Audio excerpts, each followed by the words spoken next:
Magandang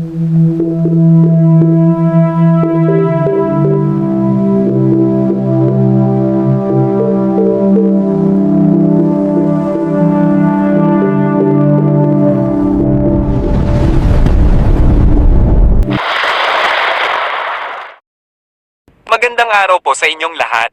Narito po ang pinakahuling update natin sa magiging lagay ng panahon ngayong araw ng Sabado, ika-9 ng Agosto taong 2025. Sa kasalukuyan, mayroon tayong dalawang bagyo na minomonitor sa loob at labas ng ating bansa. Ang tropical depression na ating minomonitor ay lumakas pa bilang isang tropical storm na may lakas na umaabot sa 62 km per hour at may pagbugso na umaabot sa 88 km per hour. Ang pag-alaw nito ay umaabot sa 15 km per hour at patungo sa northwest. Huling namata nito sa layong 375 km west ng Calayan, Cagayan, na makikita natin sa boundaries ng ating PAR. Inaasahan din natin na lalabas na ito ng ating PAR sa mga susunod na oras. Sa ngayon, wala tayong nakataas na wind signal dahil sa malayo-layo ito sa kalupaan ng Ilocos Norte at Ilocos Sur.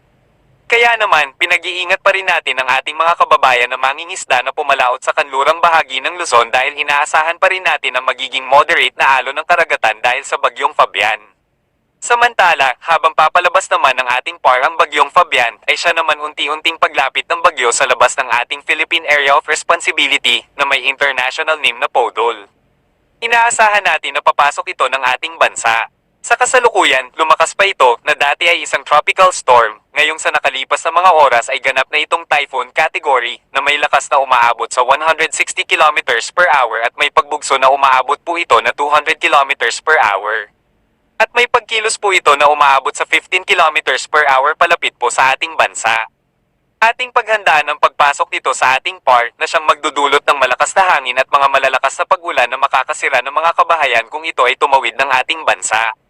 Kabilang ang maaapektuhan nito ang ating mga kababayan na agrikultural ang ikinabubuhay ng mga pamilya. Base sa aming pagmonitor, lalapit po ito sa Hilagang Luzon na posible at papalakasin nito ang hanging habagat na magdudulot ng malakas na hangin at mga pag-ulan. Kaya ating paghandaan ng biglaang pagpasok ng bagyo na nasa labas ng ating PAR na posible nang pumasok sa mga susunod na oras. At kung tatawid ito ng bansa ay magdudulot po ito ng matinding pinsala dahil sa aming pagtaya ay mas malakas po ito kaysa sa nakaraang bagyo. Kaya pinaghahanda po natin ang ating mga kababayan sa magiging epekto nito sa ating bansa dahil sa inaasahan natin ang malakas na hangin at mga pag-ulan na lubhang mapanganib lalo na doon sa nakaranas na ng pagbaha at sa mga mababang lugar at mabundok na lugar na posible ang mga pagbaha at pagguho ng lupa sa mabundok na lugar. Naalam natin na marami nang napaulat na nagkasakit ng leptospirosis dahil sa hindi pa hamupang baha, lalo't ngayon may inaasahan pa tayong mga bagyo na papasok na mas malakas kaysa noong mga nagdaang bagyo. Kaya naman, pakiabisuhan po ang ating mga kababayan na maghanda at mag-imbak ng mga pangangailangan sa oras ng kalamidad. Kaya pinapaalalahanan din natin ang ating mga kababayan na maging updated sa mga bagong ulat panahon at para maging update po kayo, pakisubscribe po ang aming YouTube channel para ma-notify po kayo sa mga bagong update at pakishare na rin po upang marami tayong maabisuhan ng mga kababayan para makapaghanda sila sa parating na kalamidad. Sana po ay nakapaghanda na po kayo dahil matagal-tagal na rin po tayong nagbabala na mayroong papasok na mga bagyo pagsapit ng Agosto na base po sa climatological track. Sa buwan ng Agosto ay may tatawid na mga bagyo sa Hilagang Luzon at may inaasahan pa rin tayo na posible tumawid sa Hilagang Luzon pagsapit ng ika-13 ng Agosto hanggang 19 na posible na itong binabantayan natin na bagyo sa labas ng PAR ang siyang tumawid ng Hilagang Luzon. Kaya manatiling maging update. Narito ang magiging lagay ng panahon sa ating bansa. Asahan pa rin ang fair weather sa Luzon, lalo na sa Cagayan Valley Region, Cordillera Administrative Region, at Ilocos Region, kasama ang Metro Manila. Magkakaroon ng bahagyang maaliwalas na panahon sa umaga, ngunit may inaasahan pa ring thunderstorm dahil sa dala ng bagyong Fabian at hanging habagat. Kaya, lubos po naming pinaghahanda ang ating mga kababayan sa Luzon na maging alerto pa rin sa mga biglaang buhos ng ulan. Ugaliin pa rin nating magdala ng panangga sa ulan kung kayo ay lalabas ng inyong mga tahanan. Samantala, ang nalalabing bahagi ng Luzon, lalo na sa Bicol Region at Aurora, kasama ang Mimaropa, ay makakaranas ng maulap hanggang sa maulap na papawirin at mga kalat-kalat na pag-ulan dahil sa epekto ng hanging habagat.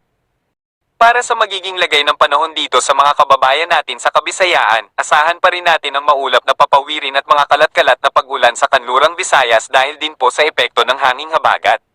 Makikita natin sa satellite image ang mga call-upon na dala ng hanging habagat, kaya umaga pa lang, maging alerto na po tayo sa mga biglaang buhos ng pag-ulan sa mga lugar ng Western Visayas, Negros Island, at iba pang bahagi ng Visayas dahil sa mga thunderstorm.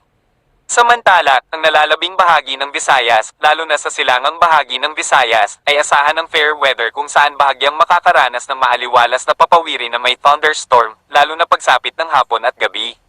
Kaya pinag-iingat pa rin po natin ang ating mga kababayan sa posibleng pagbaha at pagguho ng lupa. Inaasahan na po natin ang bahagyang pagbuti ng panahon sa halos buong Mindanao. Ngunit maging alerto pa rin tayo sa mga thunderstorm na siyang magdudulot ng mga pag-ulan. Kaya naman, ang mga kababayan natin sa hulo ay makakaranas na rin ng maaliwalas na papawirin. Para naman sa magiging lagay ng panahon sa Palawan, asahan natin ang bahagyang pagbuti ng panahon na inaasahan natin ang maaliwalas na panahon sa umaga. Ngunit pagsapit ng hapon at gabi, nariyan pa rin ang mga thunderstorm na dala ng hanging habagat, kaya maging alerto pa rin po mga kababayan.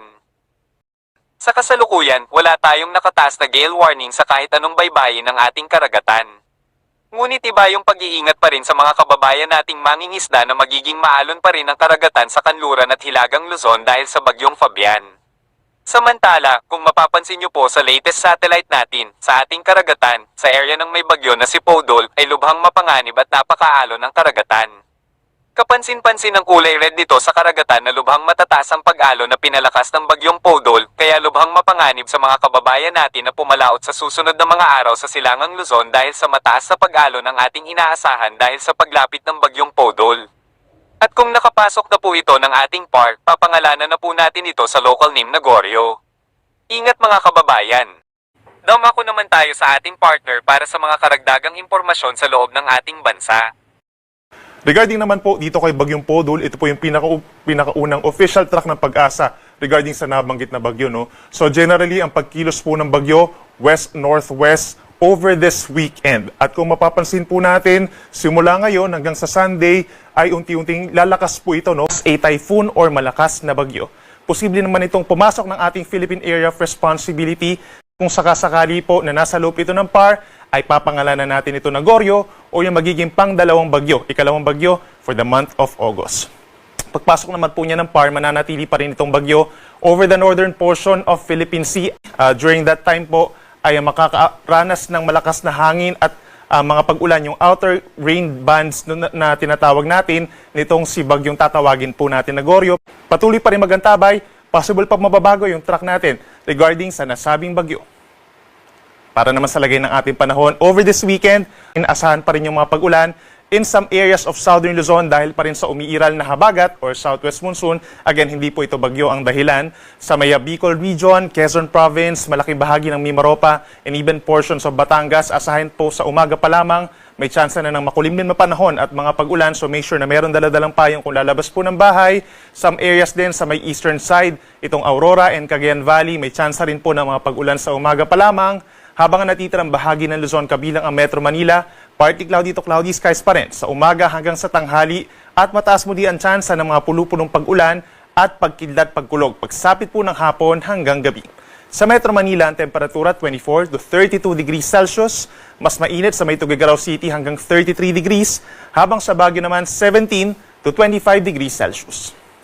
Sa ating mga kababayan po sa may northern portion ng Palawan, kabilang Calamian Islands and Coron, asahan po natin na magiging maulap at mataas ang tsansa ng mga pag-ulan hanggang bukas ng umaga. Ganyan din sa malaking bahagi po ng Western Visayas, magdala po ng payong kung lalabas ng bahay dahil po yan sa habagat. The rest of Palawan plus the rest of Visayas, partly cloudy to cloudy skies, so mas mababawasan na po yung mga pag-ulan kumpara ngayong araw at may tsansa lamang po ng mga pulu-pulong pag-ulan or pagkidlat pagkulog sa hapon.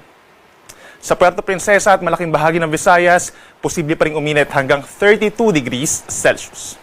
At sa ating mga kababayan po sa Mindanao, kung nagkaroon ng malalakas na mga pag-ulan ngayong araw at kahapon, asahan po mababawasan yung mga pag-ulan natin.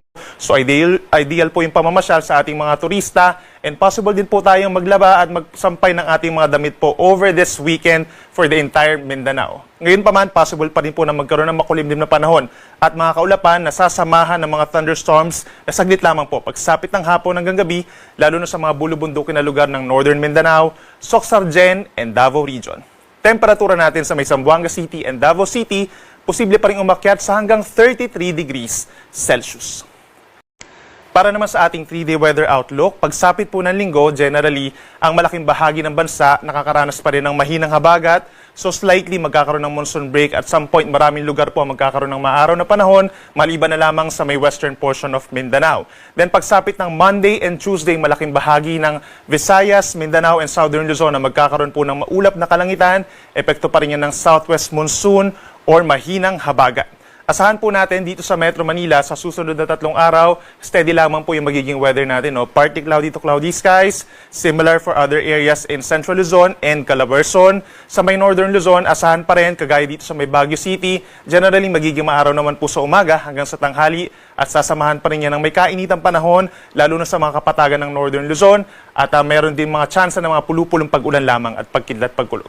At sa bandang Bicol, pagsapit po ng Tuesday, aasahan yung mas mataas na tsansa ng mga pag-ulan. Ganyan din sa lalawigan po ng Palawan, Monday and Tuesday magiging maulan po. So make sure na meron tayong daladalang payong po no, na pananggalang po sa malakas na mga pag-ulan.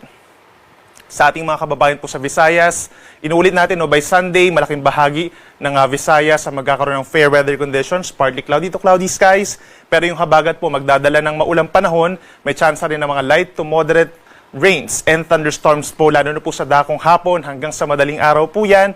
Pero yung nature po ng habagat natin, dahil hindi po siya enhanced or pinalakas, scattered rains or kalat-kalat, mga on and off rains po yan. Gayon pa man, mag-ingat pa rin sa banta ng baha at pagguho ng lupa sakaling magpatuloy ang malalakas na mga pag-uulan. At sa ating mga kababayan po sa Mindanao, sa may western portions po, no, sa may Zamboanga Peninsula, pinakamadalas ang mga pag-ulan, gayon din sa may Tawi-Tawi and Basilan and some portions of Soxargen. Kaya mag-ingat pa rin po sa banta ng baha and landslides sa mga nabanggit natin na lugar mula Sunday hanggang Tuesday po yan. Habang natitirang bahagi ng Mindanao, bagamat fair weather conditions sa umaga hanggang tanghali, mataas muli ang tsansa ng mga pag-ulan at mga pagkidlat pagkulog pagsapit po ng hapon hanggang gabi. Ang ating sunset ay 6:22 ng gabi at ang sunrise ay 5:41 ng umaga.